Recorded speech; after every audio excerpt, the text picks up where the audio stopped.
কৃষক জানে না কতটুকু উৎপাদন করতে হবে, কৃষক জানে না বাজারের সাইজ কি, কৃষক জানে না কি দামে বিক্রি করতে পারবে। এজন্যই শুরু হয়েছে মাননীয় স্পিকার কৃষি কার্ড। এ কারণে কৃষি কার্ডের আবির্ভাব হয়েছে।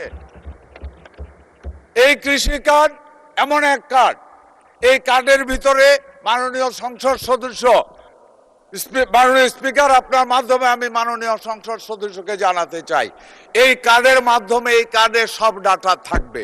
এই কার্ডের মাধ্যমে রেকর্ড থাকবে যে এই কৃষক তার কতটুকু জমি আছে। 5টা শ্রেণীতে কৃষি কার্ডের রেকর্ড করা হচ্ছে, বড় কৃষক থেকে প্রান্তিক কৃষক পর্যন্ত।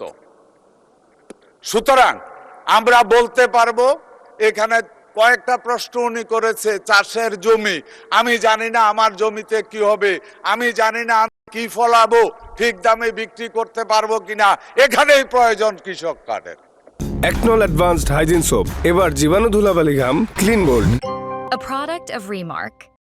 কারণ কৃষক কার্ড জানবে যে কত লোক কৃষিতে পটেটো ফলাবে, কত লোক ভুট্টা ফলাবে, কত লোক অন্য ফসল ফলাবে, মার্কেটের চাহিদা কি, ওই অনুযায়ী কার্ড অনুযায়ী এক সময় এসে এই কৃষকের বলবে আপনার জমি এতটুকু।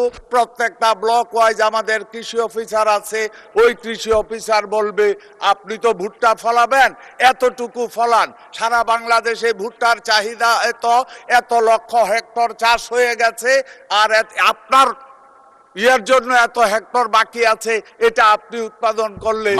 মাননীয় মন্ত্রী সংক্ষিপ্ত করুন, অনেক বড় হয়ে যাচ্ছে। মাননীয় স্পিকার, 75 ভাগ মানুষের স্বার্থ নিয়ে কথা বলছে উনি, আমি 72 ভাগ মানুষের স্বার্থ নিয়ে কথা বলতেছি।